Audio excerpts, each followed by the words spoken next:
So I want to talk about autistic people that are addicted to white noise. Now, I'm going to talk about my story a little bit because music has been part of my life every single day for most of my life. Music is very important. It's probably my number one lover, my number one friend in the world. It's been there through thick and thin, through the highs and lows.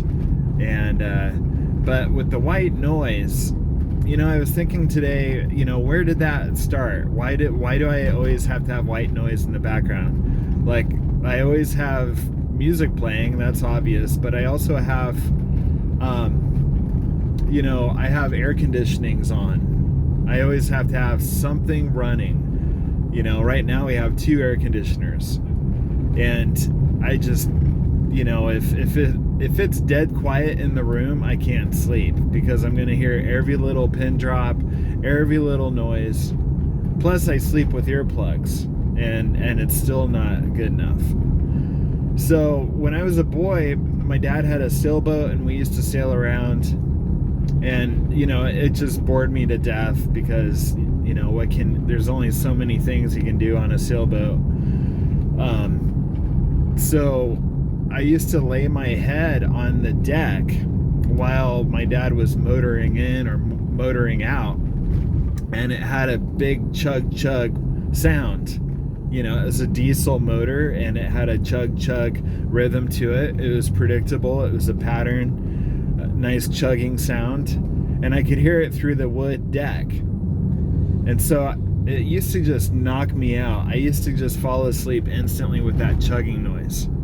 And the deck would be all warm from the sun, and it was teak wood, so it smelled good when the sun hit it. It was all warm teak wood, and I had that chug noise. So nowadays I listen to ambient drone music, and what it is it's basically like just an oscillating sound in the background. You can find songs on YouTube. Just look up ambient drone. I forgot some of the band names. I know that like Stephen Roach is really good at synthesizers.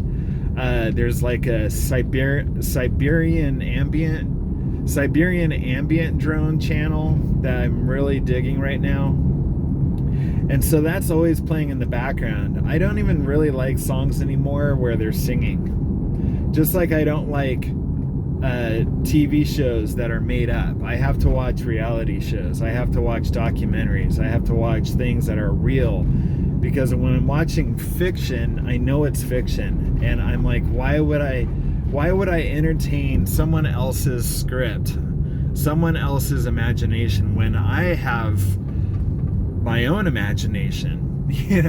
Like, why am I going to dive into someone else's imagination and their script and their writing? And I don't want to get into characters, and that's just me.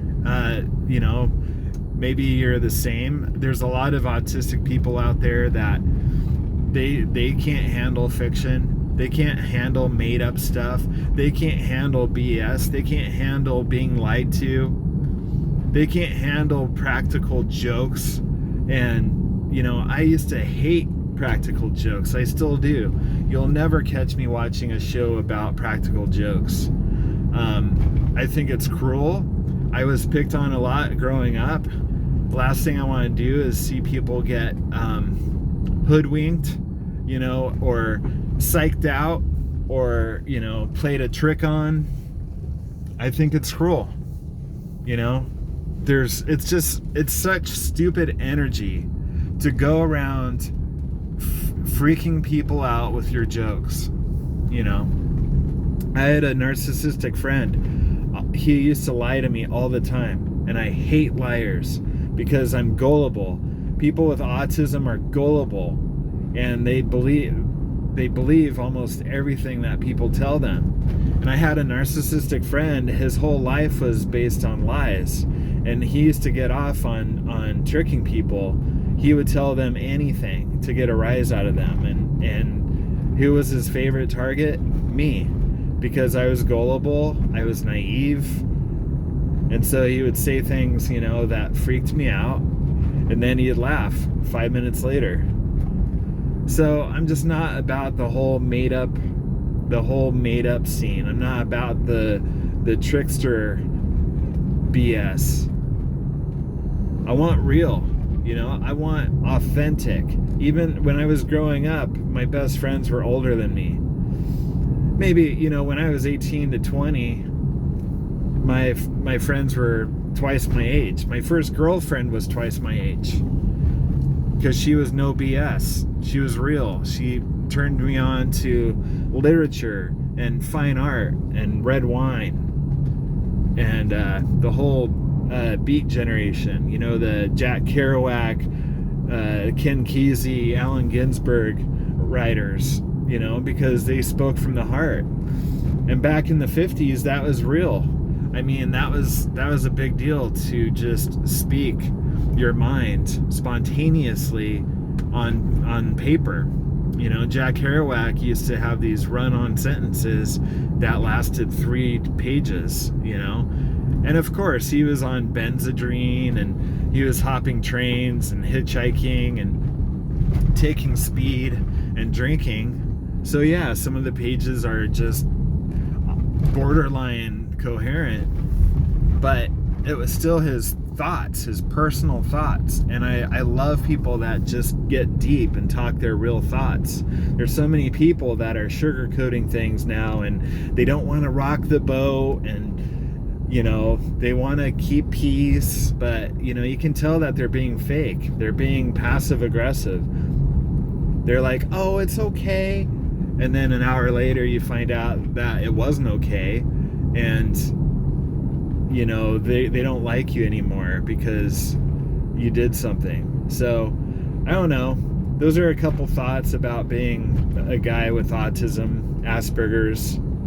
They don't really use Asperger's anymore as a term, but the whole white noise thing, controlling my environment, keeping the temperature just right, keeping the noises just right, that's pretty common with people with autism. They have to control their environment, and I am a control freak.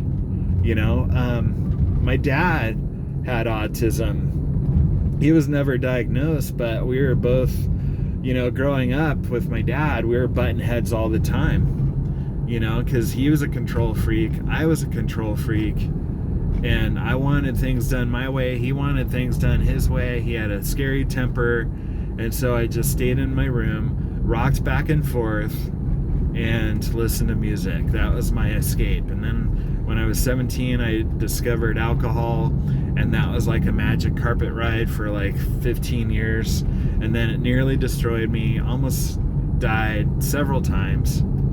And now I'm sober, but I'm still alone, because people are unpredictable. I don't like intimacy. I don't like hanging out, just shooting the shit with people I don't know. I've never been one to just hang out and talk in groups for hours. And here in Texas, that's one of the things they do. They love to just stand around and chat. And I'm like, I gotta go. Nice talking with you. I gotta go. My whole life is like that. I gotta go. I remember being 20 and hanging out with, the skateboarders and the punks and the homeless, and they always wanted to hang out and smoke a bowl or whatever, and I'd be like, if I ever did smoke, I would get this nervous energy out of nowhere, super hyper, and I'd have to go write it off. So I'd get on my mountain bike and be like, see you later. So those are just some thoughts. Leave a comment if any of this resonates with you. Tell me what's going on with you, and hit the subscribe button if you're new here, and we'll talk soon.